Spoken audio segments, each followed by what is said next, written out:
Subscribe करा महानुभाव प्रतितीपंथ चॅनलला व बेल बटन अवश्य दाबा लेटेस्ट नोटिफिकेशन प्राप्त करण्यासाठी। सर्वांनी पोथी ऐकण्या अगोदर दोन दोन दंडवत घालून बसा। ज्यांनी घातले असतील त्यांना पुन्हा घालण्याची गरज नाही, ज्यांनी घातले नसतील त्यांनी दोन दोन दंडवत घाला।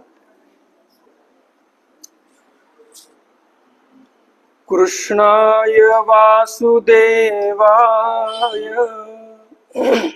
हरये परमात्मने प्रणतः क्लेशनाशाय गोविंदाय नमो नमः गोविंदाय नमो नमः। श्री गोपाल कृष्ण महाराज की जय।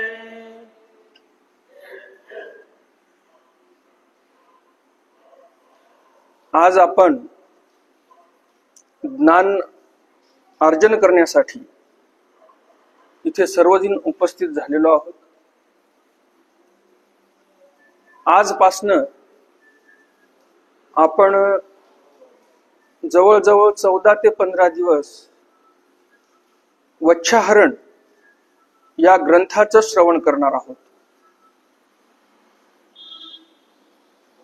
हा ग्रंथ जो आहे हा महानुभाव पंथातील जे सप्तग्रंथ मानल्या जातात, प्रमाणभूत ज्या सप्तग्रंथांना मानल्या जाते अशा सप्तग्रंथापैकी हा एक ग्रंथ आहे वच्छाहरण।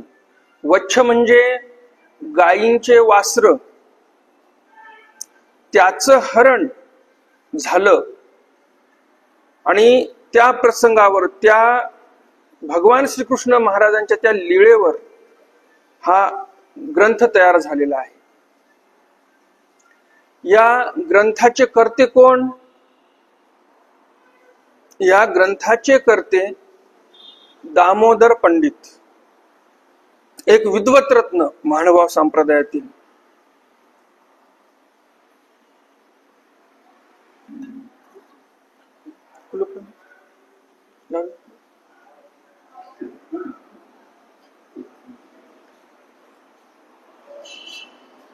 तर हे जे काव्यकर्ते आहेत दामोदर पंडित, यांच्याविषयी माहिती करून घेणं हे महत्वाचं आहे। दामोदर पंडितांना सर्वज्ञ श्री चक्रधर स्वामींचं सन्निधान लाभलं नाही, श्री गोविंद प्रभू महाराजांचंही सन्निधान लाभलं नाही, पण त्यांना सन्निधान लाभलं आपल्या महानुभाव पंथाचे जे प्रथम आचार्य श्री नागदेवाचार्य यांचं सन्निधान लाभलं। कोण्यातरी योगाने आचार्यांची आणि दामोदर पंडितांची भेट झाली। हिराईसा त्यांच्या पत्नी, हिराईसांना खूप वेध लागला भट्ट मार्गाचा। त्यांना असं वाटायचं की आपण या भट्ट मार्गामध्ये अनुसरलो पाहिजे। आपल्या महानुभाव पंथाचं नाव आचार्यांच्या काळामध्ये भट्ट मार्ग नावाने प्रसिद्ध होतं। पूर्ण महाराष्ट्रामध्ये भट्ट मार्ग म्हणूनच ओळखला जायचा। तर आचार्यांचं आचरण पाहून, ते ज्ञान पाहून हे दाम्पत्य वेधलं आचार्यांजवळ आणि हिराईसांना वाटायचं की संसारामध्ये काय पडलेलं आहे बरं। एक दिवस सर्व सोडून तर जायचं आहे आपल्याला, आणि त्यामुळं हिराईसांना काय मन लागत नव्हतं संसारामध्ये। ते म्हणे आपल्याला अनुसरायचं। मग एक दिवशी दामोदर पंडितांना त्या म्हणतात की तुम्ही अनुसरा का मज अनुसरू द्या, एकतर तुम्ही अनुसरण घ्या किंवा मग मला अनुसरण घेऊ द्या। अनुसरणाची एवढी उत्कट इच्छा पाहून दामोदर पंडित म्हणतात तुम्हाला अनुसरण घ्यायचं आहे, तुम्ही जा अनुसरण घ्या, मी मुलाचा विवाह करीन आणि मग येईन, एवढी उत्कट इच्छा। अनुसरण घेण्यापूर्वीच एकदा योग आला आचार्यांचा त्यांच्या घरी जाण्याचा। आता साधू संत एवढं मोठं थोर पात्र घरी येत आहे म्हटल्यानंतर साहजिकच आहे, कोणालाही वाटते आपल्याकडून काहीतरी क्रिया प्रवेशन झाली पाहिजे, काहीतरी घास कुटका आपला घेतला पाहिजे. मग हिरायसांनी पिढारणाचं आमंत्रण दिलं, म्हणजे जेवण करून जा आमच्या इथून. आचार्य म्हणतात काय हरकत नाही. स्वयंपाक तयार झाला. घरी मुलगी होती एक, ते मुलगी फार म्हणजे मोठ्या बिमारीमध्ये होती, फार म्हणजे मरणासन्न अवस्थेमध्ये होते. काय बिमारी होती वगैरे काय आलेलं नाही, पण तिची अंतिम घटिका जवळ आल्यासारखी तिची परिस्थिती होती हिरायसांच्या मुलीची. आणि हिरायसा मुलीला पाहते, तब्येत बरी नाही तिची, कितीतरी दिवस झाले अंथरुणाला खिळून बसलेली आहे. आणि अशा परिस्थितीमध्ये आचार्यांसाठी जेवणासाठी उत्तम प्रकारचा स्वयंपाक केला. आचार्यांना आता जेवायला वाढणार तेवढ्यामध्ये मुलगी सरली. पाहिलं मुलगी तर वारली, आता काय करायचं. आता एखादी आई असती तर किती तिने आक्रांत केला असता दुःखाचा. दुःखाक्रांत मन झालं हिरायसांचं, पण किती धैर्य म्हणावं हिरायसांचं, की हिरायसांनी त्या मुलीचं प्रेत तसं झाकून ठेवलं. जेवायला वाढलं सर्व आचार्यांना, आणि जेवण वगैरे झाल्यानंतर आपण घास कुटका खाल्ला त्यांच्या समोर. आणि नंतर मग म्हणायला लागली, आओ आताची होती ओ माये, की आताच होती ही आणि आताच गेली. आणि मग एका मातेचं अंतःकरण जसं दुःखिस्त होते, जशी एखादी माता आपलं पोटचं मूल गेल्यानंतर रडते, त्याप्रमाणे मग हिरायसांनी ओक्साभोक्सी रडून तिथं दुःख व्यक्त केलं. खूप दुःख झालं, खूप रडल्या. किती धैर्य म्हणावं. ईश्वर धर्माविषयी जे समर्पण आहे, नाही तर एवढं दुःख कोणी झाकून ठेवू शकते का? शक्यच नाही. तर अशा हिरायसा धैर्यवान होत्या. आणि दामोदर पंडित तर विद्वान होतेच, म्हणून तर त्यांनी सांगितलं की मी माझ्या मुलाचं लग्न, म्हणजे आपल्या मुलाचं लग्न करून मग मी संन्यास घ्यायला येतो. तुझी इच्छा आहेच तर तू जा आणि संन्यास घे. नाही तर एखादा काय म्हटला असता माणूस, म्हणे आता मुलाचं लग्न बाकी आहे, तू जाणार, इथलं घरचं कोण करणार. लग्न कार्य म्हणजे काय साधारण असते का? आपल्यामध्ये मनच आहे, घर पहावं बांधून, लग्न पहावं करून. म्हणजे घर बांधणं आणि लग्न करणं ह्या दोन्ही गोष्टी काय सोप्या नाहीत. त्यामध्ये फार परिश्रम घ्यावे लागतात आपल्याला. शारीरिक परिश्रम तर असतातच, परंतु आर्थिक पण त्याच्यामध्ये कष्ट असतात, पैसा पण खूप खर्च होतो. तर अशा परिस्थितीमध्ये दामोदर पंडित म्हणतात, तुला जर ईश्वराच्या ठिकाणी अनुसरायचं आहे, काही हरकत नाही, सगळं मी बघून घेतो इकडचं, तू संन्यास घे. मी मुलाचं लग्न आटपलं की मी पण संन्यास घेण्यासाठी येईल. दुसऱ्याच्या धर्मामध्ये आडकाठी येऊ नये आपल्यामुळे, त्यासाठी किती त्याग करावा. तर हे आपल्याला दामोदर पंडितांकडे पाहून लक्षात येते. तर कोणाच्या धर्माला आडकाठी आपण आणू नये, किंबहुना आपण अनाहूतपणे होऊ नये, यासाठी दामोदर पंडितांचा त्याग किती मोठा आहे बघा. आता पत्नी अनुसरण घेण्यासाठी जात आहे, म्हणजे किती मोठी जबाबदारी एकट्या व्यक्तीवर आली.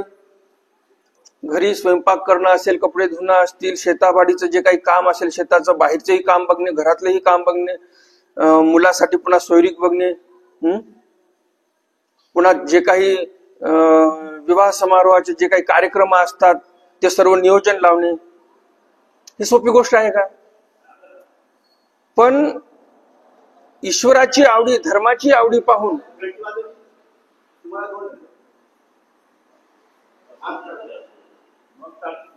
तर ईश्वराच्या धर्माची आवडी एवढी आहे इथे हिऱ्याच्या ठिकाणी, की सर्व जबाबदारी दामोदर पंडितांनी घेतली.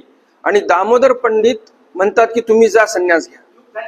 हिरायसा जातात आचार्यांकडे आणि संन्यास घेतात. आणि काही काळानंतर मुलाचं लग्न होते.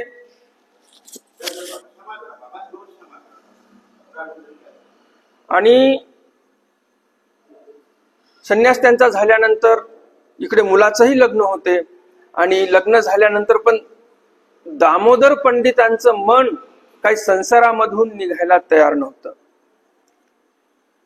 दामोदर पंडित मुलाचा विवाह करून पण आता वाटलं असेल चला थोडस आता सुनाचं सुख पाहूया, की बाबा वेळेवर खाणं पिणं सगळं जाग्यावर, कारण अगोदर तर स्वयंपाक स्वतः करून खाऊ घातला मुलाला, बरोबर की नाही. आता वाटलं असेल चला सुनाच्या हातचं खाऊ थोडं काही दिवस, नंतर जाऊया, संन्यास कुठे चालला, असा कदाचित त्यांच्या मनामध्ये विचार आला असेल. आणि म्हणून इकडे मुलाचा विवाह झाला तरी पण घर सोडायला तयार नव्हते. आणि अशा परिस्थितीमध्ये हिराईसांच्या कानावर ह्या गोष्टी गेल्या की दामोदर पंडितांनी मुलाचा विवाह वगैरे सर्व आटोपलं व्यवस्थित, आणि तरी पण संन्यास घेण्यासाठी आचार्यांकडे आले नाही. मग हिराईसांनी एका व्यक्तीजवळ निरोप पाठवला की जाऊन त्यांना एवढाच निरोप सांगा, जिये चुलीची खिरी खादली तिये चुलीची काही राख खाल. म्हणजे ज्या चुलीवर मी तुम्हाला मिष्टान्न तयार करून खाऊ घातले, उत्तम उत्तम पदार्थ करून खाऊ घातले खिरीप्रमाणे, त्या चुलीची काय राख खाण्यासाठी मागे थांबलात का तिथं? तुम्ही विवाह झाल्यानंतर मुलाचा संन्यास घेतो म्हणाला होता, आता यायला पाहिजे तुम्ही. यामध्ये दुसरा एक अर्थ येतो की हिराईसांना काय म्हणायचं आहे की आता घरी थांबून तुम्ही काय सुनेचे टोमणे ऐकण्यासाठी थांबलात का, किंवा शिळे कुटके तोडण्यासाठी थांबलात का? राख खाणार म्हणजे काय? तुम्हाला व्यवस्थित ज्यावेळेस अन्न मिळणार नाही, सून ज्यावेळेस तुम्हाला व्यवस्थित अन्न देणार नाही, व्यवस्थित सेवा करणार नाही, त्यावेळेस तुम्ही अनुसरण घेणार का? हाही एक अर्थ त्यामध्ये आहे. हा निरोप ज्यावेळेस दामोदर पंडितांना कळाला, दामोदर पंडित म्हणतात आता म्हातारी कोपली म्हणे, आता इथून निघावंच लागणार आपल्याला. आणि अशा प्रसंगी दामोदर पंडितांनी घर सोडलं आणि आचार्यांकडे आलेले आहेत.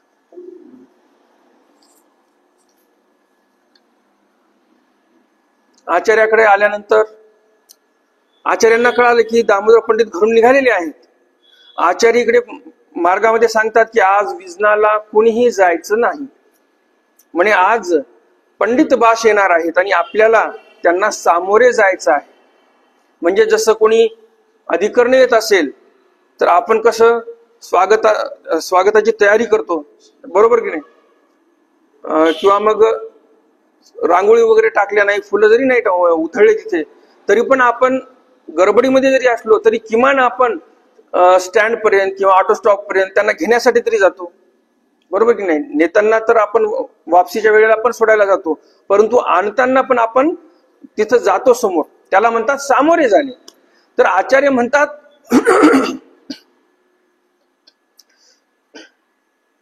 तर आचार्य काय म्हणतात की पंडित बास येणार आहेत आणि त्यांना आपल्याला सामोरे जायचं आहे. मग कोणालाही विजनाला न जाऊ देतात, थांबवून घेतात आणि पंडित बास येणार, दामोदर पंडित येणार, त्यावेळेला बरोबर सर्वजण समोर जातात आणि दामोदर पंडितांना गुरुकुळामध्ये घेऊन येतात. क्षेमवार्ता होते, गप्पा टप्पा होतात, भेटकाळ होतो. आणि मग आचार्य म्हणतात की चला आता आपण भोजन करू.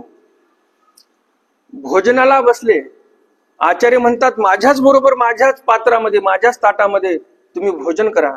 दामोदर पंडित म्हणतात की जे निवृत्त लोक आहेत त्या निवृत्तांसोबत प्रवृत्तासी जेवणे, निवृत्त म्हणजे जे संन्यासी आहेत त्या संन्याशांच्या पात्रामध्ये प्रवृत्ताला म्हणजे जे सांसारिक लोक आहेत त्यांना भोजन करता येत नाही, त्यामुळे मी भोजन करणार नाही. आचार्य म्हणतात ते झाले की म्हणे तुम्ही ज्या वासनेने घरून निघालात तुमचं अनुसरण तेव्हाच झालं, हे आपल्यावर लागू होत नाही बरं का. पंडित बासांचा त्याग काही पराकोटीचा, फिरून कधी मागे पाहिले नाही, कधी विचारही केला नाही, इकडे आले आणि ईश्वर धर्मामध्ये तल्लीन झालेले आहेत दामोदर पंडित. त्यांचा त्याग, त्यांचं समर्पण तसं आहे ईश्वराच्या ठिकाणी. म्हणून आचार्य म्हणतात ते झाले की म्हणे झालं, तुमचं जे मनामध्ये अनुसरणाची इच्छा होती तिथं झाली, तुम्ही आता भोजन करू शकता माझ्यासोबत, तुम्ही अनुसरलेलेच आहात. त्यावेळेस मग भोजन सोबत करतात. एवढे श्रेष्ठ असे दामोदर पंडित. दामोदर पंडित जे त्यांच्या ठिकाणी ज्ञान आहे, दामोदर पंडितांच्या ठिकाणी जे असलेली विद्वत्ता आहे, त्या विद्वत्तेला पाहून, त्या धर्मनिष्ठेला पाहून आचार्यांनी तिथं एवढं आपलेपणा दाखवलेला आहे. संस्कृतमध्ये एक म्हण आहे, समान शिले व्यसने सुसक्षम. एकतर शील समान पाहिजे किंवा व्यसन समान पाहिजे.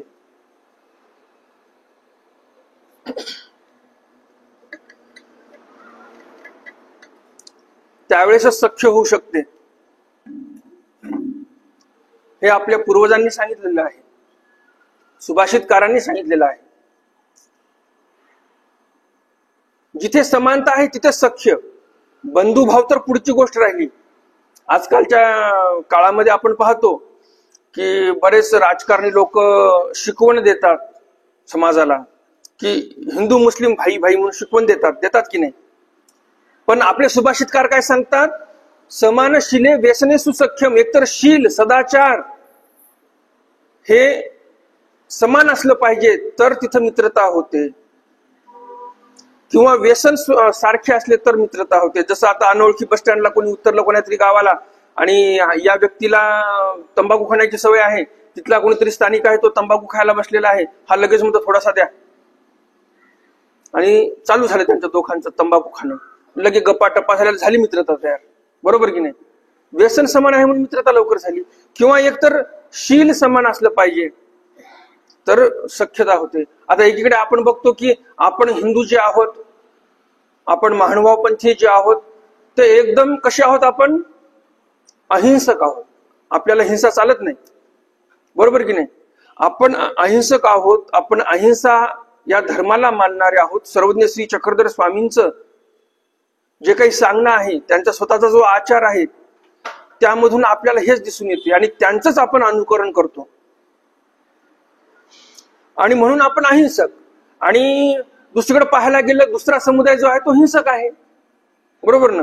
आता मुस्लिम हे हिंसक, परंतु आपली समानता कधी होऊ शकते का? आपण भाऊ होऊ शकतो का? नाही होऊ शकत. समान शिले व्यसने सुसख्यम हे सर्व सांगितलेलं आहे. तर सर्वज्ञ श्री चक्रधर स्वामींनी पण हा संदेश दिलेला आहे. घोडाचोरीच्या शिष्याच्या लीळेमध्ये त्या घोडाचोरीच्या शिष्यानं गाव जाळलं. देव म्हटले, तुम्ही गाव जाळलं, तुम्ही हिंसा केली, आम्ही तुमच्या बरोबर थांबणार नाही. तर हे आदर्श सर्वज्ञ श्री चक्रधर स्वामींनी आपल्याला दाखवून दिलेत, त्याप्रमाणे आपण चाललो पाहिजे. तर इथे दामोदर पंडित अनुसरतात आचार्यांजवळ. आणि मग जिज्ञासा, विद्वान पंडित होते, जिज्ञासा चालायची दररोज जिज्ञासा चालायची. आणि एके दिवशी केशीराज व्यास आणि पंडित बास हे दोघे जणी मिळून आचार्यांजवळ जातात आणि संस्कृत मध्ये प्रश्न विचारतात आचार्यांना. त्यावेळेस आचार्य काय म्हणतात, फार महत्वाचं वाक्य आहे. आचार्य म्हणतात, पंडिता केशव द्या, तुमचा अस्मात कस्मात मी नेणे गा, मज श्री चक्रधरे निरुपिली मराठी तियाची पुसा.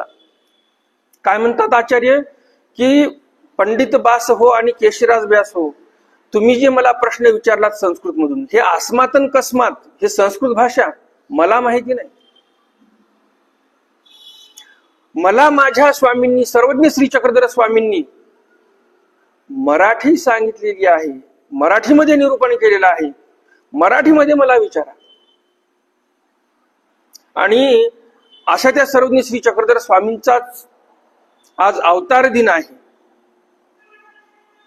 ज्या सर्वज्ञ श्री चक्रधर स्वामींनी त्या काळामध्ये जनमानसाला तत्वज्ञान समजावं ब्रह्मविद्येचं म्हणून मराठीमधून निरूपण चालू केलं, संस्कृत सोडून दिली.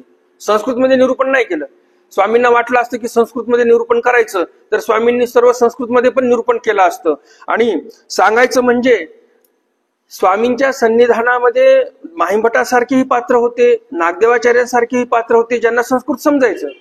परंतु स्वामींनी प्राधान्य कशाला दिलं? मराठीला दिलं. आचार्यांना काय संस्कृत येत नव्हती का? ब्राह्मण कुलोत्पन्न होते, ते ब्राह्मणाच्या कुळामध्ये उत्पन्न झालेले, जन्माला आलेले, त्यांनाही संस्कृत समजायचं. पण स्वामींनी ज्याला प्राधान्य दिलं त्यालाच मीही प्राधान्य देणार, हे आचार्यांनी आपल्याला इथे दाखवलेलं आहे. मग आपण प्राधान्य कशाला देतोय हल्लीच्या काळामध्ये? कशाला देतोय आपण प्राधान्य? मला तुम्ही सांगा की तुम्ही आता सगळे वयोवृद्ध माणसं आहात, नवीन पिढी ही आहे. एक दिवस तरी तुम्ही आंग्ल शब्द न वापरता दिवस घालवू शकता का? शुद्ध मराठी मी आज बोललो म्हणजे आपण आपल्या मराठी भाषेचा संकर करून टाकला. जे संकर होऊ नये म्हणून अर्जुनाने सांगितलं होतं मी युद्ध करणार नाही, भलेही माझ्या पत्नीवर वाईट परिस्थिती आली होती वस्त्राकर्षणाची, आणि भलेही माझं राज्य गेलं, परंतु वर्णसंकर जर होत असेल तर मला हे युद्ध करायचं नाही. आलेलं आहे की नाही गीतेमध्ये? आणि इकडे आपण आपल्या एवढ्या मोठ्या मराठी भाषेचा संकर करून टाकलेला आहे. कोणते शब्द मराठी, कोणते आंग्ल, कोणते फारसी, कोणते उर्दू याची आपण विभागवारीही करू शकत नाही, एवढे अज्ञानी आपण झालेलो आहोत. मग आपण हे आचरण तर सोडून द्यावं. जे आचारस्थळामध्ये आचरण सांगितलेलं आहे स्वामींनी, गावोनी गावा जावे, गडीशिडी असावे, हळिया पाळिया असावी, एका झाडाची सवय न व्हावी, एका स्थानाची सवय न व्हावी, भरपूर काही सूत्र देवाने सांगितलेले आहेत. याचं आचरण तर जाऊ द्या, परंतु जे आचरण आचार्यांनी आपल्याला या एका वाक्यामध्ये सांगितलेलं आहे की मज श्री चक्रधरे निरूपिली मराठी त्याची पुसा, आपण त्याचं तरी आचरण करतोय का? मग आता ही कोणती गती म्हणावी? ही ऊर्ध्वगती म्हणावी आपल्या मराठी भाषेची की अधोगती म्हणावी? तर अशी अधोगती आपल्या डोळ्यासमोर होत आहे. भविष्यामध्ये तुम्हाला सांगतो अजून 20 वर्षाला मुलांना हेही सांगता येणार नाही की हा आंग्ल शब्द आहे, आंग्ल म्हणजे इंग्रजी शब्द, की हा इंग्रजी शब्द आहे आणि हा मराठी शब्द आहे, हेही मुलं तुमचं विभागवारी करू शकणार नाही. आता जे वयोवृद्ध इथं बसलेले आहेत ते सांगू तरी शकतील. भविष्यामध्ये फ्रीज म्हणजेच मराठी शब्द आहे असं म्हणतील. त्याला मराठी शब्द काय आहे हेही आपल्याला माहित नसते.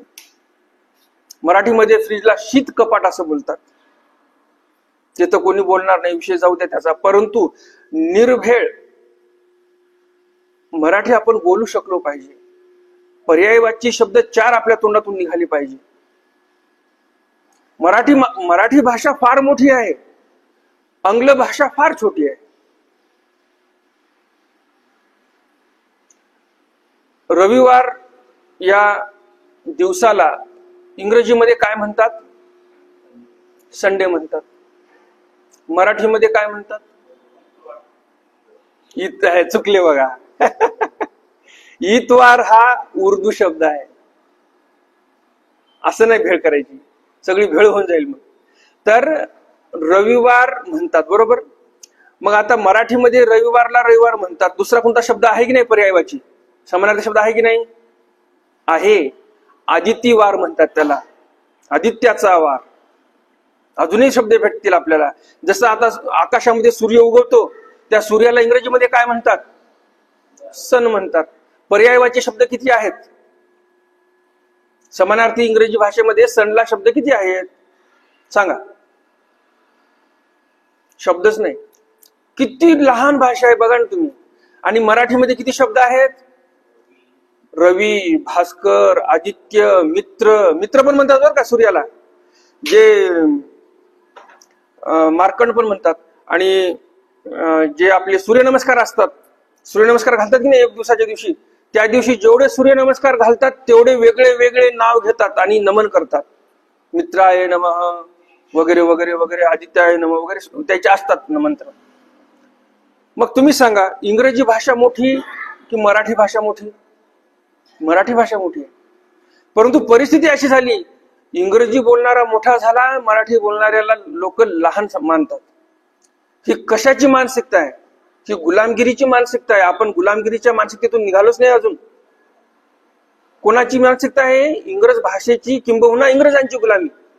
आपण मानसिक गुलामच आहोत अजून. कारण जे आपली जे मूळ भाषा आहे, एक काळ असा होता की आपली राष्ट्रभाषा मराठी होती, माहित आहे का?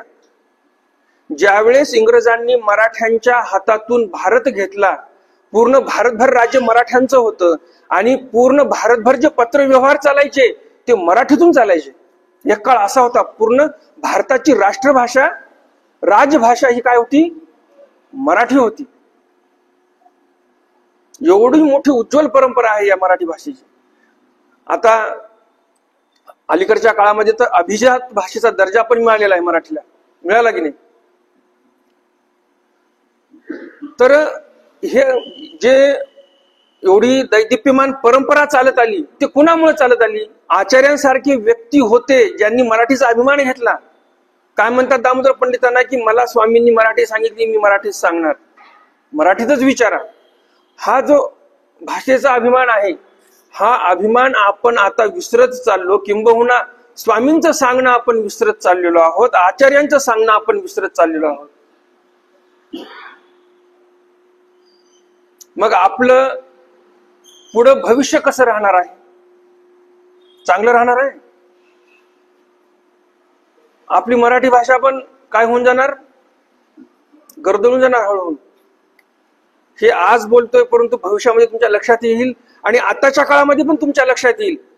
आताच्या काळामध्ये जर जे कॉन्व्हेंटमध्ये मुलं जातात त्यांना मराठीमध्ये अंक सांगा, फोन नंबर सांगा. एखाद्याचा नंबर आहे 9373261067, लिही बाबा म्हणा. त्याला लिहिता पण येणार नाही. म्हणतात की मला इंग्रजीमध्ये सांगा. मग आता कसं करायचं सांगा? अधू झाली की नाही मुलं मराठी भाषेविषयी? तर इथे आपल्याला एक लक्षात येते की आचार्यांनी मराठीचा अभिमान घेण्यासाठी सांगितलेला आहे. आपण तो अभिमान घेतला पाहिजे. दामोदर पंडितांच्या हयातीत बरेच काही असे प्रकरण घडले की त्या प्रकरणावरून आपल्याला दामोदर पंडितांची विद्वत्ता लक्षात येते. एके वेळेस आचार्य बसलेले होते, धर्मवार्ता चालू होती, चर्चा चालू होती. चर्चा चालू असताना आचार्य म्हणतात, माझे शास्त्र माहीम भटा लक्ष्मींद्र भटाचेनी नुजळेची. म्हणजे चर्चा करत असताना माझं शास्त्र, माहीम भट्ट किंवा लक्ष्मींद्र भट्ट हे फार विद्वान पंडित त्या काळातील. लक्षणस्थळ जे आहे त्या लक्षणस्थळामध्ये लक्ष्मींद्र भट्टांचे सर्वात जास्त पक्ष आहेत. एवढे विद्वान पंडित. माहीम भट्ट तर पाहायचं कामच नव्हतं, ते तर पराकुटीचे विद्वान.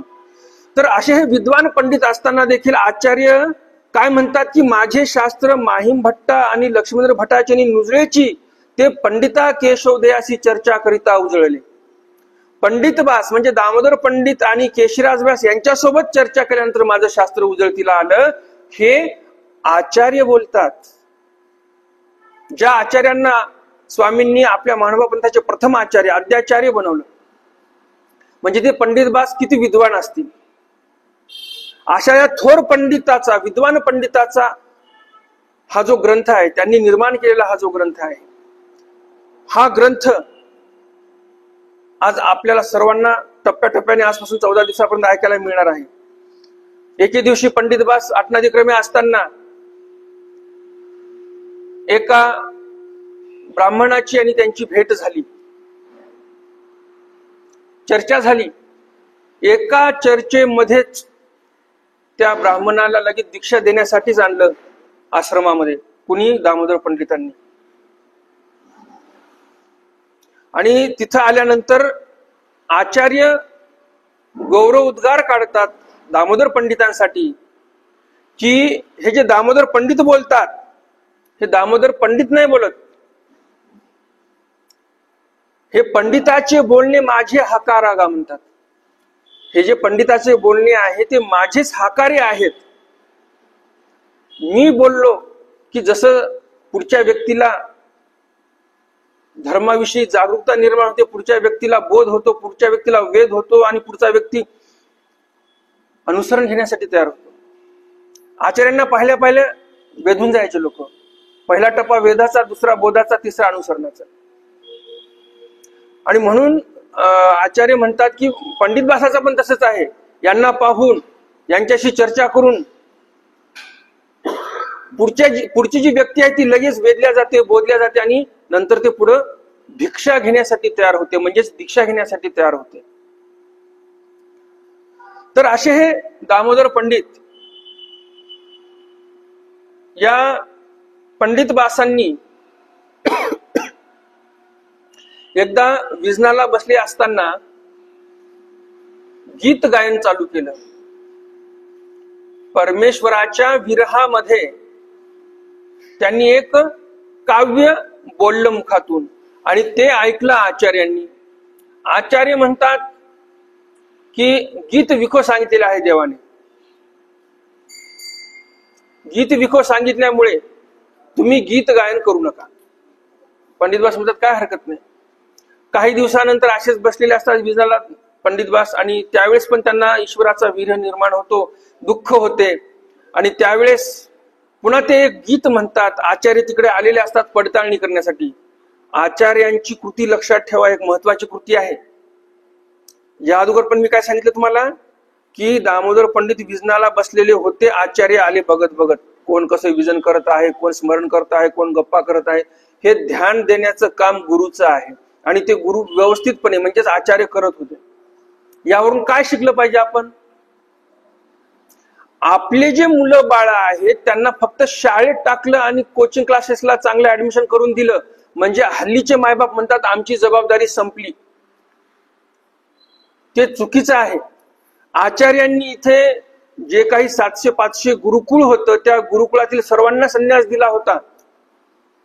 मग आचार्य म्हटले का संन्यास दिला, माझं काम संपलं, माझी जबाबदारी संपली, असं म्हटले का आचार्य? नाही. विजनाला कोण कुठे बसलं, कशी त्याची पडताळणी करायची, कोण व्यवस्थित धर्माचरण करत आहे, कोण काय करत आहे, हे पडताळणी करायची, फिरायचे, बघायचे, ध्यान द्यायचे. पण आपले आचार्यच फिरत होते असं नाही, महादायसा पण फिरायचे आणि लक्ष द्यायचे की कोणता साधक कसं धर्माचरण करत आहे, त्याच्या धर्माचरणामध्ये कुठे चूक आहे, कुठे त्याला सुधरून द्यावं लागेल, हे सर्व हे दोघही बहीण भाऊ पाहायचे, महादायसा आणि आचार्य. तसं आपण पडताळणी करतोय का आपल्या मुलांची? मुलगा गेला कॉलेजला, मुलगी गेली ट्युशनला, आमची जबाबदारी संपली, त्यांची फी भरली, पण परिस्थिती काय सध्याची? कॉलेजला जातो म्हणून सांगतात दुसरीकडेच फिरतात. हे बरोबर की नाही? इकडे मायबापाला हेही कळत नाही की मुलगी घर सोडून निघून गेली. इथपर्यंत मायबाप पैसा कमवण्याच्याच नादी लागले. बरं तुम्ही सांगा, पैसा गडगंज कमवला, गडगंज संपत्ती कमवली तुम्ही, उद्या तुमची मुलं मुलीच तुमच्या जवळ नसतील तर काय करता त्या पैशाला?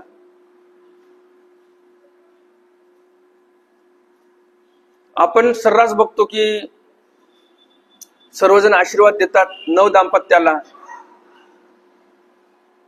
की लेकरं बाळ चांगले हो, चांगले मोठे हो, असे आशीर्वाद देतात. संसारामध्ये महत्वाचं जे रत्न आहे, जे महत्वाची इस्टेट आहे, संपत्ती आहे, ती म्हणजे मुलं.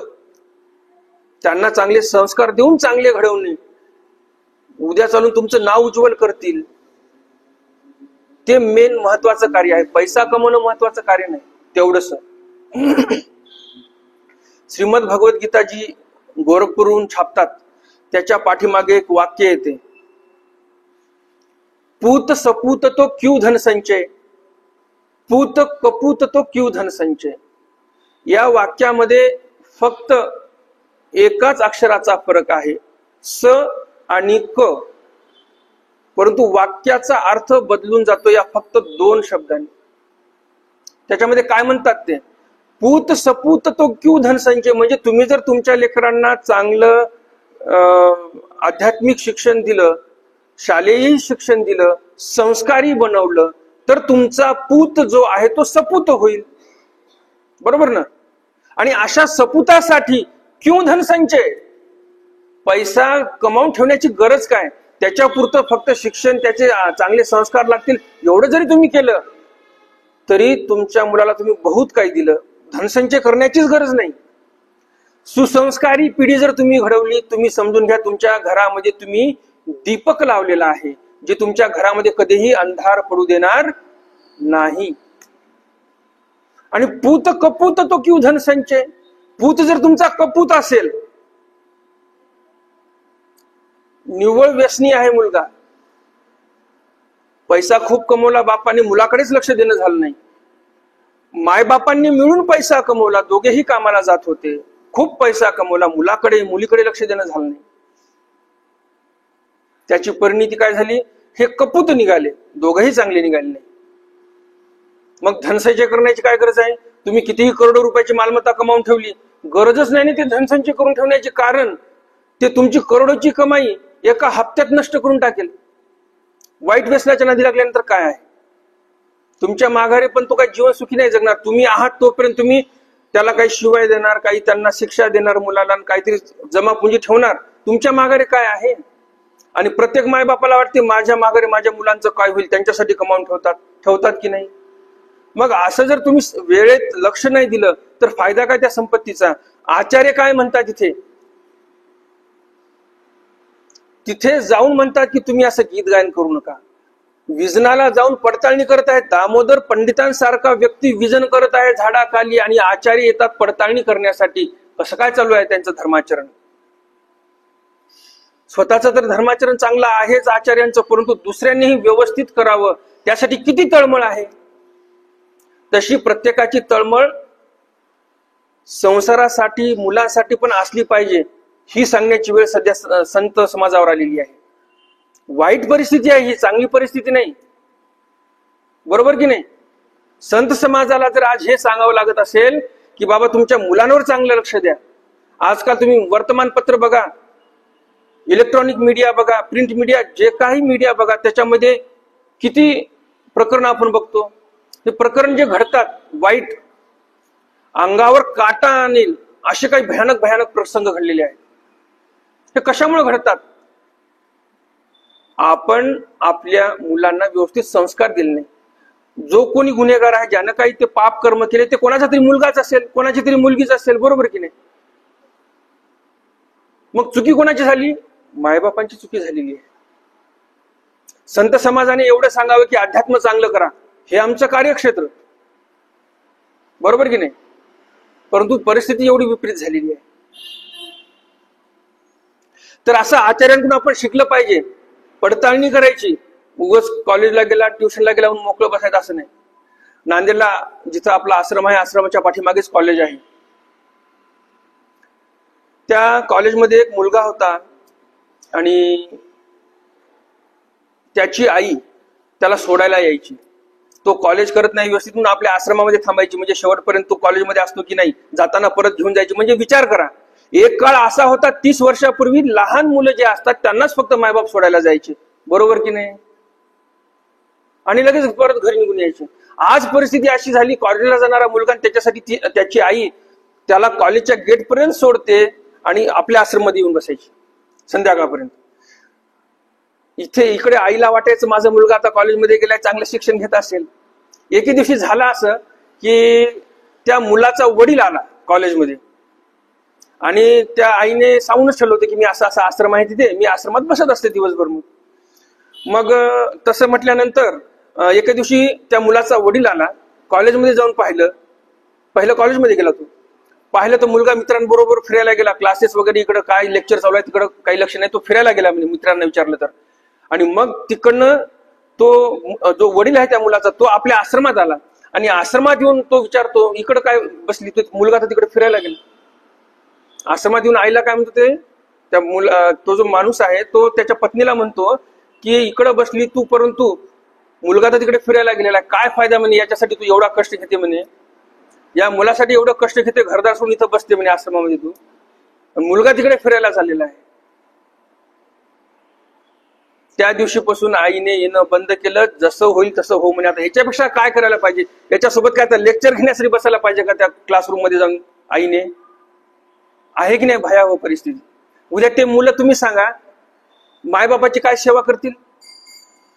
यामध्ये सर्वात महत्वाचा मुद्दा असा आहे, हे सर्व होण्यासाठी कारणीभूत काय आहे तर आपली पिढी अध्यात्मापासून दूर चालली. मुलं जर उपदेश घेतो म्हटले तर आजी आजोबा नको म्हणतात की आता लहान आहे आताच कशाला, किंवा आई बाप म्हणतील नको आताच कशाला. प्रकरणं घडतात ते आपल्या घरातूनच, मुलं घडतात आपल्या घरातूनच, आणि त्या मुलाद्वारे जे प्रकरणं घडतात त्यालाही आपणच कारणीभूत. म्हणून अशी पडताळणी केली पाहिजे. स्वामींच्या चरित्रातून आपल्याला खूप ऐकायला मिळते. आचरणामध्ये आणण्यासारख्या गोष्टी भरपूर माहिती होतात, पण आचार्यांच्याही या आचरणातून, या सदाचारातून भरपूर काही आपल्याला शिकण्यासारखं आहे. तर ज्यावेळेस आचार्य तिथे येऊन त्यांना, दामोदर पंडितांना म्हणतात की तुम्ही गीत गायन करू नका, कारण गीत विखो सांगितला. आणि त्यानंतर काही दिवसाने पंडित बास विजनाला बसलेले असताना असंच दुःख निर्माण होते, परमेश्वराविषयी विरह दुःख निर्माण होते. आणि त्यावेळेस न राहता त्यांना ते एवढं दुःख निर्माण झाले मनामध्ये की राहवलंच नाही. आणि त्यांनी काय केलं, गीत गायन चालू केलं. ते गीत एवढं सुंदर आहे की दामोदर पंडित म्हणतात, आणिक बोलना लोन लागो श्रवणा, रूप तरी नयना आवडो तुझे, आणिक बोलना लोन लागो श्रवणा. काय म्हणतात दामोदर पंडित, आणिक बोलना लोन लागो श्रवणा, रूप तरी नयना आवडो तुझे. दुसरं मला कोणतंही बोल आवडत नाही, शृंगारिक काव्य आवडत नाही. लोन लागे श्रवणा, कानाची जे आवडी आहे ते ईश्वराच्याच भजनामध्ये आहे. रूप तरी नयना आवडो तुझे. तुझ्या म्हणजे दामोदर पंडित परमेश्वराला म्हणत आहेत की तुझ्याच भजनामध्ये माझ्या श्रवणाला म्हणजे माझ्या कानाला पण आवडी आहे. माझ्या डोळ्यांना रूप तरी नयना आवडो तुझे, तुझंच रूप मला आवडते, असं दामोदर पंडित त्या विरह दुःखामध्ये बोलत आहेत. तू परदैव इतुले जाण, बहुते विघ्ने जाकिली ती. काय म्हणतात की तू माझं परदैव आहे, तू माझं परदैव आहे आणि बहुते विघ्ने जाकिली ती, म्हणजे माझं जे जीवन आहे माझ्या या पाप कर्मामुळे बहुत विघ्नांनी व्याप्त झालेला आहे. जीवे मी कही न विसंबे तुझ, हेची द्यावे मज गोविंद राजा. काय मागणी करतात, द्वापार युगामध्ये श्रीकृष्ण भगवंताच्या आत्यांनी म्हणजे कुंतींनी जे मागणं केलं तेच मागणं इथं करतात. काय म्हणतात इथं की जीवे मी कही न विसंबे तुझ, मी माझ्या जीवनामध्ये कधीही तुला विसरू नये. कुंतींनी पण तेच मागितलं होतं ना की मी तुला कधीही विसरू नये, त्यामुळं मला दुःख द्या, कारण दुःखात जीव असेल तरच ईश्वराची आठवण होते. म्हणून कुंतीनं म्हटलं होतं श्रीकृष्ण भगवंतांना की मला फक्त दुःख दे. ज्या दुःखामध्ये ईश्वराचं स्मरण होते, यापेक्षा काय पाहिजे. जे उच्च पराकोटीचे भक्त असतात त्यांची मागणी अशी असते. भक्तांमध्ये क्वालिटी वेगळ्या वेगळ्या असतात. काही भक्त अशा असतात आपल्या मंदिरामध्ये येतात, विडा ठेवतात, नवस बोलतात, नवस पूर्ण झाला तर ठीक आहे, चांगला देव आहे. नवस पूर्ण नाही झाला, हे काय देव म्हणजे चला तिरुपती बालाजीला, चला शेगावच्या गजाननाला, चला शिर्डीला. मग आता हे जे भक्त आहेत या भक्तांसाठी देवाला काय करावं लागणार आहे, त्यांचे नवस पूर्ण करावे लागणार आहेत. कारण तो भक्त आला पाहिजे ना. यस्य अनुग्रहम इच्छामि तस्य वित्तहराम्यहम् आपदा शोक कष्टम च तस्य दुःखम पदे पदे म्हणतात. जे परमेश्वराच्या अनुग्रहाची इच्छा करतात त्याला परमेश्वर पदोपदी दुःख देतात, आपदा देतात, शोक देतात. कारण काय, देवाला कसवटी बघायची असते भक्ताची. रस्त्याला लोखंडाचा तुकडा पडलेला आहे किंवा घरात तुमच्या लोखंडाचा तुकडा सापडला, तुम्ही ते सोनाराच्या कसवटीवर नेऊन घासणार का? नाही. झिजावं कोणाला लागणार आहे? सोन्याला.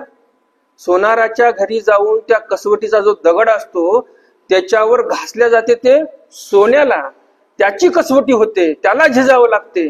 तसं खरा जो भक्त आहे मीराबाई सारखा, सुदामा सारखा, त्यांना कष्ट सहन करावे लागतात, झिजावं लागते. लोखंडाला कोणी झिजवत नाही, कसोटीवर घासत नाही त्या सोनाराचे थिनून. म्हणून आपली क्वालिटी काय आहे, आपण आपल्या जीवनामध्ये जर दुःख येत आहे तर लक्षात ठेवा, असं समजा की परमेश्वर आपली परीक्षा घेत आहेत, परमेश्वराचं लक्ष आहे माझ्यावर.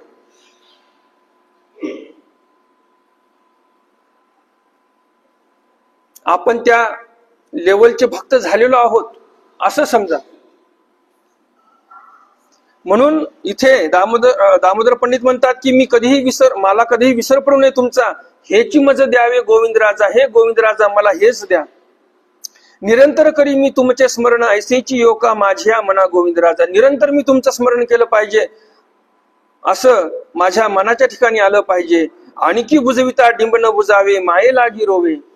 आणिक बुजविता डिंब न बुजवे म्हणजे मुलगा रडत आहे आईसाठी, परंतु शेजारी म्हणा किंवा त्या मुलाची मावशी म्हणा काहीतरी वेगळ्या वस्तू देऊन त्याला बुझवण्याचा प्रयत्न करत आहेत, म्हणजेच समजावण्याचा प्रयत्न करत आहेत.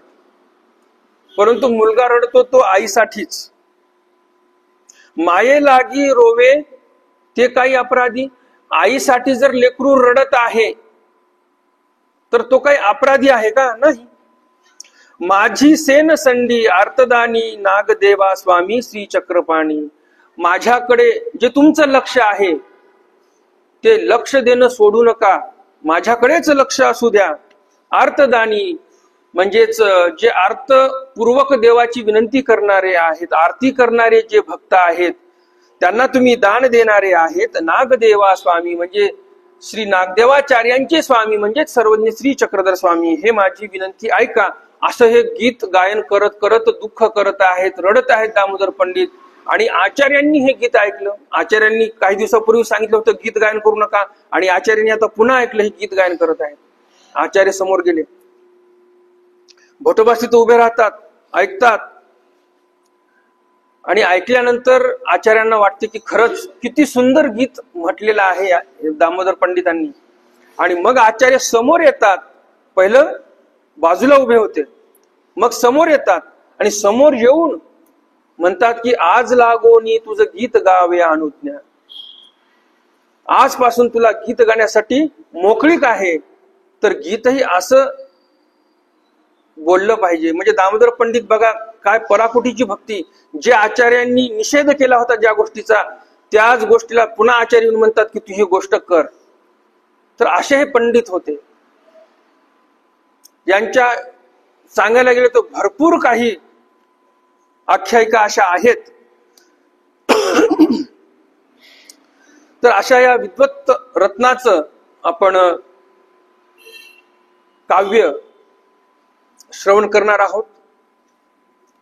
आज आपला पहिला दिवस आहे आणि आज या काव्याला आपण आरंभ करणार आहोत. पूर्वपीठिका मी ह्यासाठी सांगितली की आपण हे जे ग्रंथ श्रवण करणार आहोत, हा ग्रंथ साधारण व्यक्तीने निर्माण केलेला नाही. एक असाधारण पांडित्य असणारी व्यक्ती त्यांचा हा ग्रंथ आहे.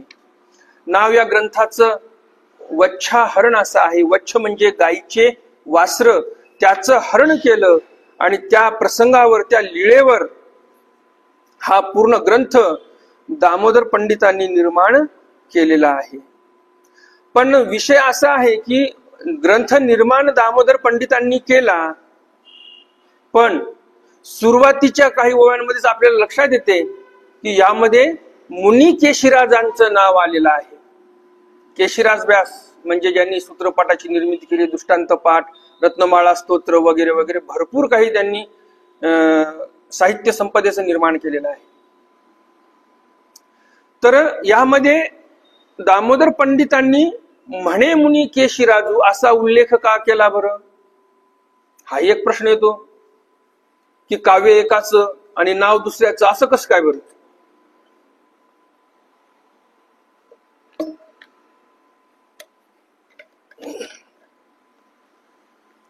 तर असं होण्यामागे एक कारण आहे. एके दिवशी अटनादिक्रमे जात असताना दामोदर पंडित आणि केशिराज व्यास हे अटनादिक्रमे जात होते.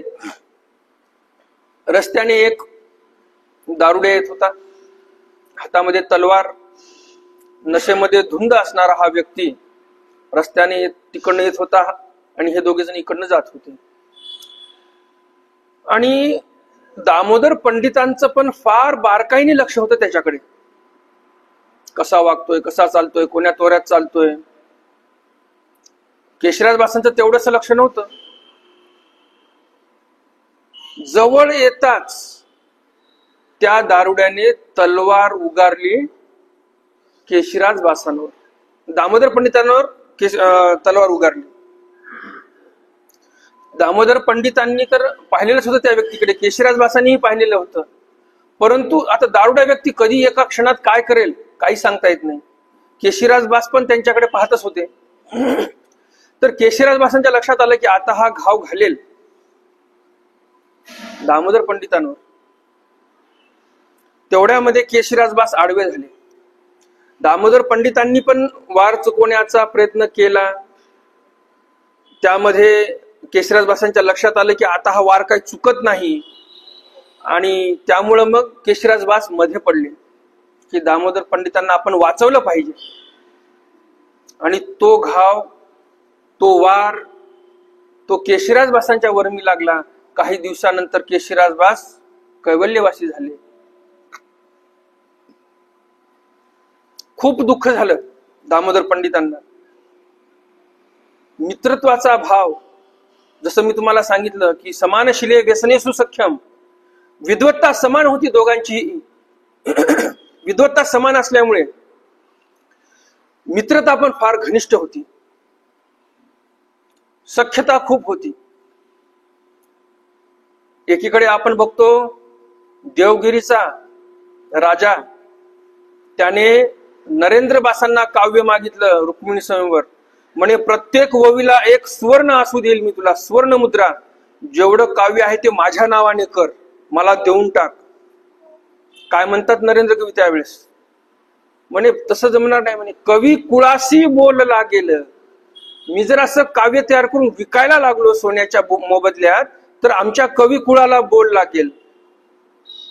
जिथे पैशाने काम होत नसतात तिथं मित्रत्वामुळे काम किती मोठं झालंय बघा. एकीकडे राजाने मागितलं तरी काव्य दिलं नाही आणि त्या राजाचं नाव त्याच्यामध्ये टाकलं नाही नरेंद्र बासांनी.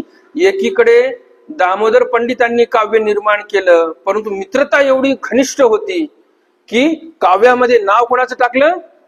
दामोदर पंडितांचं नाव टाकलेलं आहे. केशराज बासांचं नाव टाकलं दामोदर पंडितांनी.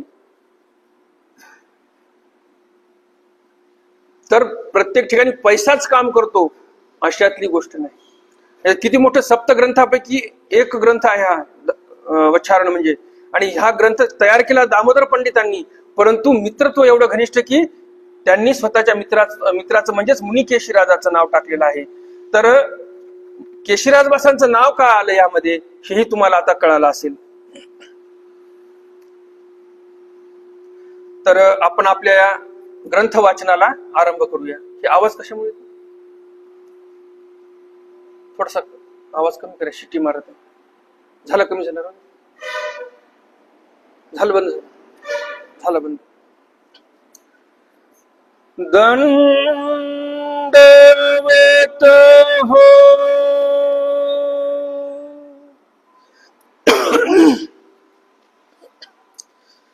श्रीकृष्णाय नमः. सर्वप्रथम श्रीकृष्ण भगवंताला नमन करतात कवी. आपल्या मानवा पंथामध्ये जेवढे काही ग्रंथ आहेत त्या ग्रंथांमध्ये नाव येते श्री परेशाय नमः. ज्याप्रमाणे श्रीमद भगवत गीता गोरखपूरवाल्यांची, त्याच्यामध्ये काय येते? श्री परमात्मने नमः आणि श्री परेशाय नमः. अर्थ एकच आहे, थोडासा शब्दामध्ये फरक आहे. तर महानुभाव साहित्यामध्ये बहुतांश ग्रंथांमध्ये श्री परेशाय नमः असंच येते, परंतु हा जो ग्रंथ आहे श्रीकृष्ण भगवंताच्या संदर्भामध्ये आहे म्हणून कदाचित इथे श्रीकृष्णाय नमः असं इथं आलेलं आहे. सर्वप्रथम दामोदर पंडित व्यक्त, अव्यक्त, ईश्वर आणि भक्त, जे व्यक्तमंत आणि अव्यक्तमंत ईश्वर आहेत आणि जे भक्त आहेत यांना नमन करतात. परब्रह्म परानंद स्वच्छंदोपात विग्रह जीवोद्धार विहार श्री चक्रपाणे नमोस्तुते. परब्रह्म म्हणजे श्रेष्ठ असे ब्रह्म, परानंद म्हणजे श्रेष्ठ असा आनंद, स्वच्छंदोपात विग्रह ते कसे आहेत? जे परब्रह्म आहेत, जे परानंद म्हणजे श्रेष्ठ प्रकारचा आनंद ज्यांच्या ठिकाणी आहे, असे जे ब्रह्म आहेत ते कसे आहेत? तर स्वच्छंदोपात विग्रह, स्वतःच्या छंदाने स्वतःचा अवतार धारण करतात, स्वइच्छेने सांगायचं म्हणजे त्यांच्यावर कोणाचं बर्डन नाही, कोणाची त्यांना आज्ञा नाही, कोणी आज्ञा करत नाही त्यांना. तर असे ते परमेश्वर आहेत. स्वच्छंदोपात स्वतःच्या इच्छेने विग्रह म्हणजे अवतार घेतात. मग असा हा अवतार घेतात तरी कशासाठी? जीवोद्धार विहार, जीवाचा उद्धार करण्यासाठी विहार करतात आणि ते विहरण करण्यासाठी, लीळा करण्यासाठी अवतार घेतात. अशा त्या परब्रह्म परमेश्वर अवताराला म्हणजेच श्री चक्रपाणे नमोस्तुते, म्हणजेच श्री चक्रपाणी महाराजांना ते नमस्कार करतात. चक्रपाणी महाराज म्हणजे कोण? चक्र म्हणजे सुदर्शन चक्र, पाणी म्हणजे कर, हाताला संस्कृत मध्ये पाणी म्हणतात. तर असा ते सुदर्शन चक्र ज्यांच्या श्रीकरामध्ये आहे, असे ते श्रीकृष्ण भगवंत त्यांना इथे नमन करतात. किंवा जेतुलेही ईश्वर अवतार झाले तेही चक्रपाणी आहेत, म्हणजे जे काही ज्ञान चक्र, शक्ती चक्र आहे ते प्रत्येक ईश्वर अवताराच्या ठिकाणी आहे. म्हणून प्रत्येक ईश्वर अवताराला आपण चक्रपाणी असं म्हणू शकतो. आणि या ओवीमध्ये आपण असं म्हणू शकतो की सर्वच ईश्वर अवतारांना इथे दामोदर पंडितांनी नमोस्तुते म्हणजे नमन केलेलं आहे. जयापासोनी जगा जन्म, जे परिपूर्ण आत्मा राम, ते ध्यायिले परब्रह्म गुरु प्रसादे. जयापासोनी म्हणजे ज्यांच्यापासून, ज्यांच्या म्हणजे कोणाच्या? तर जे काही निर्गुण, निरवयव, निराकार जो अव्यक्तमंत परमेश्वर आहे त्यांच्यापासूनही जगा जन्म. जगा जन्म म्हणजे इथे काय काय आलं? फक्त जीवाचा जन्म करवला मायेला सांगून, अद्यमळ लावून, चैतन्यमम जीवा जन्म बोली जाने था ज्ञान बोली जे वगैरे जे आलेलं आहे संसर्णामध्ये, तेवढाच अर्थ इथे अभिप्रेत नाही. इथे जीवा जन्म नाही बोललेलं, तर जगा जन्म म्हणजे इथे प्रपंचाची रचना ही आली आणि जीव जे जन्माला आलेला आहे, स्वर्ग नरक कर्मभूमी मोक्ष या चतुर्विध कर्मफळी हा जो जीव आला त्याचाही जन्म. हे जे सूर्य चंद्र तारे नवग्रह नभमंडळ समुद्र डोंगर दऱ्या खोऱ्या हे सर्व जे दिसत आहे आपल्याला, हे सर्व जन्माला कोणापासून आले? तर ईश्वरापासून आले. जयापासूनही जगा जन्म, सर्व जगत ज्यांच्यापासून जन्माला आलेला आहे. जे परिपूर्ण आत्मा राम, ते कसे आहेत? परिपूर्ण आहेत, अपूर्णता त्यांच्यामध्ये काहीही नाही. मग ते रमत असतील कुठे इकडे तिकडे? तर तसं नाही. आत्मा राम म्हणजे ते स्वतःच्या ठिकाणीच रममान आहेत, इकडे तिकडे कोणाच्या ठिकाणी रममान होत नाहीत. थोड्या वेळासाठी ते फक्त एका ठिकाणी रममान झाले म्हणजे जीवाच्या ठिकाणी. कारण ज्यावेळेस हे सर्व व्यक्त ब्रह्मांड, हे आकाशगंगा हे काही तयार नव्हतं, त्यावेळेस परमेश्वर फक्त आपला आपला आनंद घेत होते आणि आत्मरममान होते. त्या काळामध्ये परमेश्वराला असं वाटलं की आपल्या ठिकाणी एवढा आनंद आहे, आपण कोणाला तरी आनंद दिला पाहिजे. जसं संतांचं लक्षण आहे, तळमळीत हे जन न देखवे डोळा, म्हणून कळवळा येत असे. हे कोणाचे लक्षण सांगितलेले आहेत? संतांनी सांगितलं. हे संतांचं लक्षण आहे. परंतु हेच लक्षण आपल्याला ईश्वराच्या ठिकाणी दिसते, किंबहुना ईश्वराच्या ठिकाणी आहे म्हणून संतांच्या ठिकाणी हे लक्षण आलेलं आहे. कारण या प्रसंगावरून काय लक्षात येते आपल्याला की परमेश्वर तर अव्यक्त म्हणतं, आपला आपला आनंद घेऊन मग्न होते, आत्माराम होते ते. आत्मरमान असणारे ते परमेश्वर, त्यांना काय झालं, आनंद कोणाला तरी द्यावासा वाटला. देवतेकडे पाहिलं, देवता ह्या त्रिगुणामध्ये मांडलेल्या पाहिल्या, प्रपंचाकडे पाहिलं, प्रपंच हा काय आहे, जडमूड आहे, याला सुखही प्रभवत नाही, दुःखही प्रभवत नाही. जीवाकडे पाहिलं, जीव हा दुःखीस्तही नव्हता आणि सुखातही नव्हता, ना दुःखात ना सुखात त्या तमामध्ये पडलेला होता.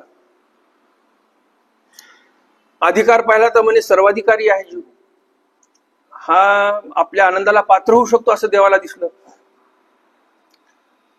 मग इथं देवाचं मन तळमळलं. तळमळीत हे जीवन देखवे डोळा म्हणूनही कळवळा येत असे, जणू काही देव असेच बोलले असतील त्या काळामध्ये. हे जे जीव पडलेले आहेत तमामध्ये, दुःखही नाही सुख नाही, देवाला वाटलं हे आनंद घेण्यासाठी जर आपल्या योग्य असतील तर आपण आनंद यांना दिला पाहिजे, म्हणून हा एवढा मोठा पसारा देवाने निर्माण केला. किती मोठा पसारा आहे. आपण हे नवग्रह पाहतो, एक ब्रह्मांड म्हणतो आपण, बरोबर की नाही. हे नवग्रह दिसतात आपल्याला, पृथ्वी आहे, जे काही 56 कोटी योजनाचं जे काही ब्रह्मांड आहे, हे एक ब्रह्मांड झालं. असे अनंत ब्रह्मांड परमेश्वराला मायेला सांगून निर्माण करावे लागले. तुम्ही सांगा आता, एवढा कळवळा कधीतरी कोणी कोणाचा केला असेल का. आपण हल्ली म्हणतो की Mumbai Ahmedabad bullet train mega project म्हणतो, बरोबर की नाही. किंवा आपल्या नागपूरमध्ये मेगा प्रोजेक्ट असतील काही, मिहान सारखे आहेत ना, मेगा प्रोजेक्ट बोलतो आपण त्याला. तुम्ही विचार करा, जे परमेश्वराने प्रोजेक्ट हातात घेतला, आता याला किती मेगा म्हणावं. या जीवासाठी देवाने सूर्य चंद्र तारे सर्व तयार केले, अष्टकुळांचल जे काही असतील, सप्त पाताळ समुद्र, हे जे काही खंड आहेत, आशिया खंड, युरोप, अमेरिका, आफ्रिका, हे सगळं पृथ्वी तयार केली देवाने. किती मोठा मेगा प्रोजेक्ट हाती घेतला देवाने. तर असं हे सर्व ज्या परमेश्वराने तयार केलं, ते परमेश्वर थोड्या वेळासाठी फक्त जीवाकडे पाहतात आणि म्हणतात अरे याला आपण आनंद दिला पाहिजे, आणि हा एवढा मोठा व्यापार चालू करतात परमेश्वर. ते ध्यायले परब्रह्म, असे ते परब्रह्म म्हणजे श्रेष्ठ प्रकारचे ब्रह्म, त्याचं आम्ही ध्यान करतो. कोणामुळे, गुरु प्रसादे. परमेश्वराचं ध्यान आपल्याला कशामुळे करायला मिळत आहे, गुरुमुळे मिळत आहे. कधीही लक्षात ठेवायचं, गुरुमुखातून जे आलेलं शास्त्र आहे तेच शास्त्र आपल्यासाठी महत्वाचं. जर कोणी येत असेल पुस्तक घेऊन रात्रभर दिवसभर वाचत असेल आणि दुसऱ्या दिवशी प्रवचन करत असेल, गुरुमुख नाही त्याला, तर ते शास्त्र ऐकू नये. यामागचं कारण असं आहे. कारण दामोदर पंडित म्हणतात गुरुप्रसादे ऐकलं पाहिजे आपण. नाहीतर हल्ली आपण बरेच बघतो, स्वतःला विद्वान म्हणून घेणारे बरेच काही विद्वान लोक उदयाला आलेले आहेत, जे म्हणतात की आम्ही कर्मराठीमध्ये खूप पुस्तकं वाचलीत, मी कोणा मार्गामध्ये गेलो नाही. माझी एक विशेषता अशी आहे, अहो ज्या गोष्टीची आपल्याला लाज वाटायला पाहिजे, शरम वाटायला पाहिजे, की आपण कोणा गुरुचं सन्निधान नाही केलं, एवढे अनाधिकारी आहोत आपण, त्या गोष्टीचा लोक अभिमान बाळगतात आणि सभासादी सांगतात माझी एक विशेषता अशी आहे की मी कोण्या गुरुकडे थांबलो नाही, मी कधी कोण्या गुरुकडून अभ्यास केला नाही, मी माझं स्वतः घरी बसून पुस्तकं वाचले आणि अभ्यास केला आणि आता मी आज प्रवचन करतोय. तर असे हे घातक ठरतात आपल्या पंथासाठी. जे काही ईश्वर धर्म आहे त्याच्यासाठी ह्या गोष्टी घातक ठरू शकतात, कारण गुरुमुख नसल्यामुळे ते यथायोग्य ज्ञान सांगू शकत नाही. बरं, दामोदर पंडित किती विद्वान होते हे मी तुम्हाला सांगितलेलं आहे, ते सांगायची आता गरज नाही मला वेगळं. जर दामोदर पंडित म्हणतात गुरुप्रसादेच जाणलं पाहिजे, आता यावर शंका घेण्याची काही गरज आहे का आपल्याला? नाही.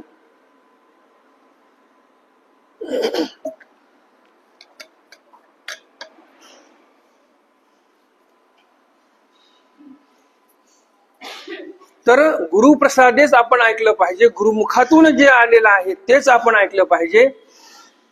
कारण जे जसं आहे तसंच ज्ञान गुरु तुम्हाला सांगतील. जसं काही प्रसंग असतात बघा, लीळा चरित्रामध्ये स्वामींनी पण सांगितलेलं आहे, अर्थ तो प्रकरण वशे. काय म्हणतात देव, एखाद्या गोष्टीचा आपल्याला अर्थ काढायचा असेल तर आपल्याला त्याच्या प्रकरणाचाही अभ्यास करावा लागेल.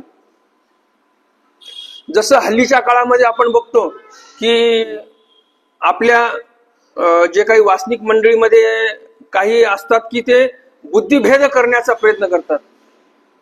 काही लोक काही वेगळं सांगतात, म्हणजे असते स्वामींचंच चरित्र, परंतु स्वामींनी जे सांगितलेलं आहे अर्थ तो प्रकरणवशे त्यानुसार न सांगता स्वक्तीचं सांगतात.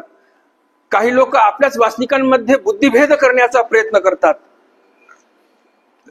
जसं आता अर्थ तो प्रकरणवशे जाणावा देवाने सांगितलं. एक छोटस एक प्रकरण सांगतो तुम्हाला, म्हणजे त्या प्रकरणावशावून आपण अर्थ कसा घेतला पाहिजे, खरा अर्थ काय हे आपल्याला लक्षात येईल. मांडव पंथाचे आद्याचार्य श्री नागदेवाचार्य यांचा संन्यास झालेला होता. घरचे फार गडगंज श्रीमंत होते, अशातला काही प्रकार नव्हता. गरिबीची परिस्थिती होती. त्यांच्या पत्नीला अंगावर प्रावरण करण्यासाठी धड वस्त्र नव्हतं. कुठंतरी ठिगळ लावलेलं, कुठंतरी फाटलेलं, कुठं जास्तच फाटलं तिथं अशी गाठ मारून ठेवलेली, एवढी गरिबीची परिस्थिती.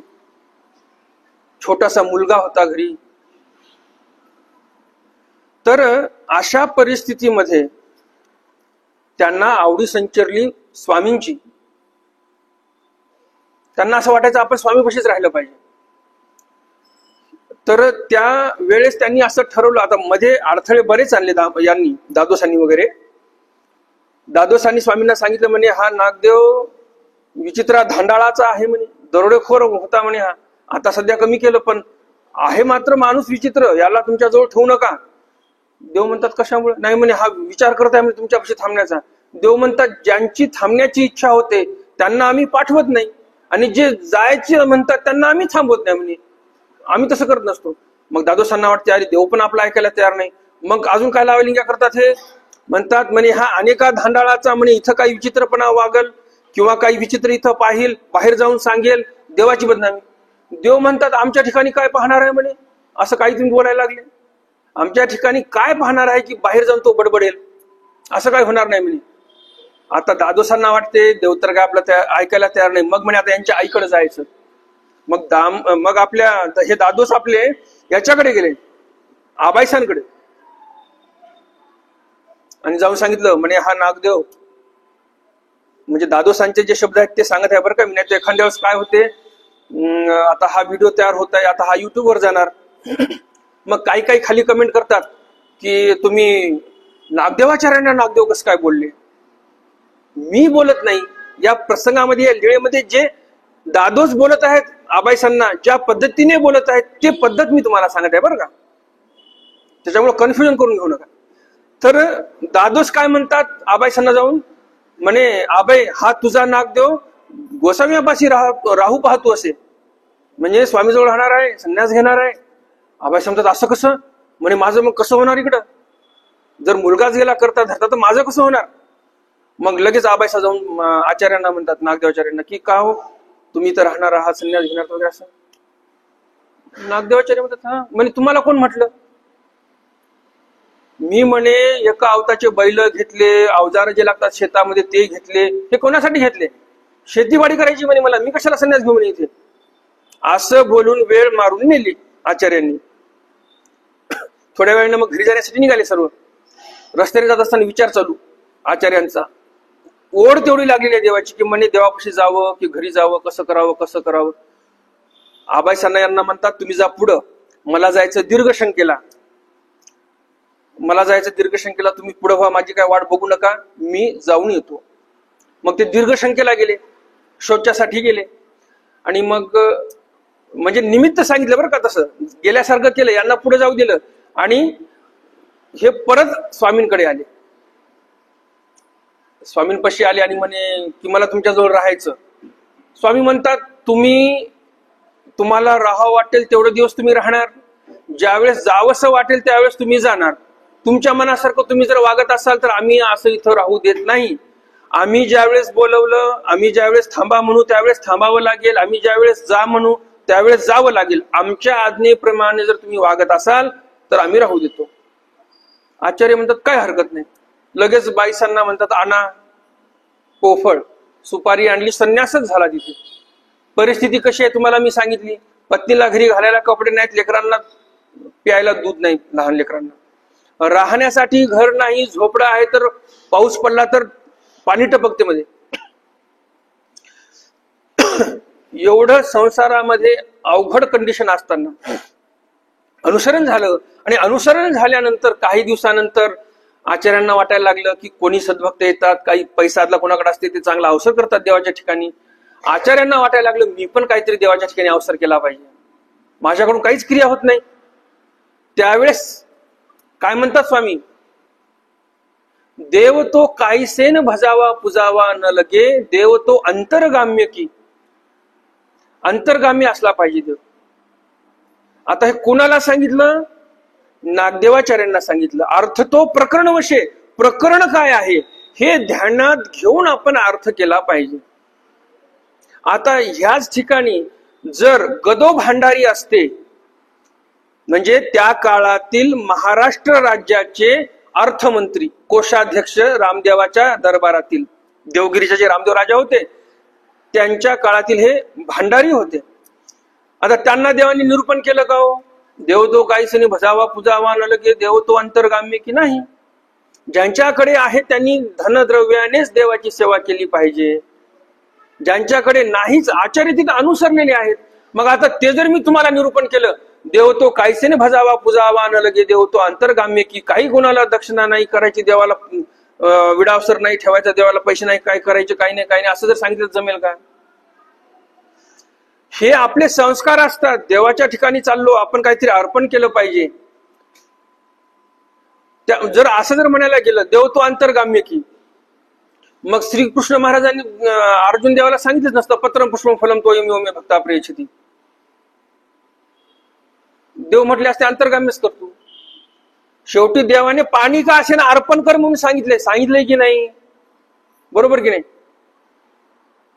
कशासाठी सांगितलंय बरं? हे सगळं तर देवाचंच आहे ना. मी जसं तुम्हाला सांगितलं सुरुवातीला की हे सर्व जे व्यापार, हे सर्व जे तयार केलं, हे जगाचा जन्मच देवापासून आहे. पाणी पण देवाचंच आहे. पाणी काय आपण तयार करतो का? पण देवाने सांगितलं पानं, फुलं, फळं जे काय अर्पण करायचे, किमान पाणी. लामासाची अक्षय तृतीया देवाने तिथं हे करून घेतली, पावन करून घेतली पाण्यावरच. तर हे कशासाठी सांगितलं? जीव स्वरूपावर संस्कार झाले पाहिजे. हे जे अर्पण करण्याची म्हणजे देण्याची मनाला, या माणसाला पद्धत माहिती राहिली पाहिजे. हे संस्कार या जन्मीच्या पुढच्या जन्मापर्यंत चालतात. जीव स्वरूपावर संस्कार होतात. तर इथे जे सांगतात की देव तो अंतर्गामी की, श्री नागदेवाचार्यांना देव अंतर्गामी झाला होता, तसा आपल्याला होऊ शकत नाही. यथायोग्य यथाशक्ती आपण भजन पूजन केलं पाहिजे. मग ते स्थानापती असतील, साधू संत असतील, हे झालं पाहिजे आपल्यावर संस्कार होण्यासाठी. तर गुरुमुखातून जर ज्ञान आलं तर असं प्रकरणवश सर्व प्रकरण काय नेमकं सांगून तुम्हाला ज्ञान मिळेल. आणि जर प्रकरणवश माहित नाही, अर्धवट घेऊन जर चाललात तर मग ते ज्ञान तुमच्यासाठी हानिकारक होईल. आपल्या ब्रह्मविद्येमध्ये पक्षकार सांगतात, अज्ञान अन्यथा ज्ञान फेडोनी, अज्ञान केला तो तव निका. काय म्हणतात आपले पक्षकार? पक्षकार म्हणजे काळ्या दगडावरची रेख बरं का. पक्षकारांचं बोलणं म्हणजे काळ्या दगडावरची रेख असते. ज्याप्रमाणे आपल्याला सूत्रपाठ आहे त्याचप्रमाणे पक्षकारांचं बोलणं आपल्यासाठी असते. तर पक्षकार काय सांगतात आपल्याला? अन्यथा ज्ञान फेडोनी अज्ञान केला तो तव निका. का? कशामुळे? अन्यथा ज्ञान ते विष ते तव मारिते. अन्यथा ज्ञान जर तुम्हाला प्राप्त झालं, बुद्धिभेद तुमचा जर कोणी करत असेल अन्यथा ज्ञानाने, तर ते अन्यथा ज्ञान जे आहे ते विष आहे, आणि विष काय करते? माणसाला मारून टाकत असते. तर हे अन्यथा ज्ञान रूपी विष जर आपल्यामध्ये प्रवेशलं तर आपल्याला काय होईल? आपल्या ठिकाणचा धर्म जो आहे तो मरून जाईल. मग आपण म्हणणार देवाला काय करायचं, देवाला काय करायचं, देवाला काहीच नाही आणायचं, कपाळ टेकवायचं, निघून जायचं. यथाशक्ती पानं व्हा, फुलं व्हा, फळं व्हा, यथाशक्ती काय द्रव्य अर्पण करता येते ते करा. हे संस्कार पुढे चालले पाहिजे. कारण लीळाचरित्रामध्ये भरपूर काही असे प्रसंग आहेत. आता पुढे भविष्यामध्ये आता 15 दिवस आपण सांगणारच आहोत, त्यामध्ये मी ते सांगतच चालेल. तर इथे दामोदर पंडित जे आपल्याला सांगतात या ग्रंथाच्या पहिल्या ओवीमध्ये, ते महत्वाचा शब्द म्हणजे गुरु प्रसादे. आचार्यांपासून जे काही परंपरा चालत आलेली आहे, ती परंपरेने जे ज्ञान आलेलं आहे ते ज्ञान महत्वाचं आहे. तयाचे साकारा सगुणा सर्व भावी केले नमना. येया त्रिभुवन जीवना श्री कृष्णराया. तयाची साकारा सगुणा सर्व भावी केले नमना. त्याच साकार आणि सगुण अशा परमेश्वराला सर्व भावी केले नमना. सर्व भावेनिशी मी नमन करतो. या त्रिभुवन जीवना श्री कृष्णराया. या तिन्ही भुवनाचं जीवन जे आहे ते श्रीकृष्ण भगवंत यांना मी सर्व भावे नमन करतो. ज्याप्रमाणे आपलं हे जीवन चालू आहे प्राणवायूमुळे, बरोबर ना? प्राणवायू म्हणजे काय? ऑक्सिजन. तर आंग्ल भाषेमध्ये ऑक्सिजन म्हणतात, मराठीमध्ये प्राणवायू म्हणतात. तर या प्राणवायूमुळे जसं आपण जगत आहोत, त्याप्रमाणे या त्रिभुवनाचं जीवन जे आहे म्हणजे प्राणवायू जो आहे तो परमेश्वर आहे. परमेश्वर आहे म्हणून सर्व चालू आहे. हे जी ब्रह्मांडाची घडी आहे देवाने बसवलेली, ही ब्रह्मांडाची घडी व्यवस्थित चालू आहे ते परमेश्वरामुळे, श्रीकृष्ण भगवंतामुळे. आणि अशा त्या श्रीकृष्ण रायाला मी सर्व भावे नमन करतो, असं दामोदर पंडित इथे म्हणतात. जे सकळ तीर्थांचे जन्मस्थान देवता करीती आराधन. ते श्री चक्रधराचे श्री चरण नमस्करिले. जे सकळ तीर्थांचे जन्मस्थान, सर्व तीर्थाचं जन्मस्थान, देवता करीती आराधन. सकळ देवता 81 कोटी 1.25 ज्या देवता आहेत त्या देवता आराधना करतात परमेश्वराची. ते श्री चक्रधराचे चरण. ते श्री चक्रधर म्हणजेच श्रीकृष्ण भगवंत किंवा सर्वज्ञ श्री चक्रधर स्वामी यांचे चरण नमस्करिले. दामोदर पंडित त्या परमेश्वर अवतारांचे चरण नमस्कारत आहेत.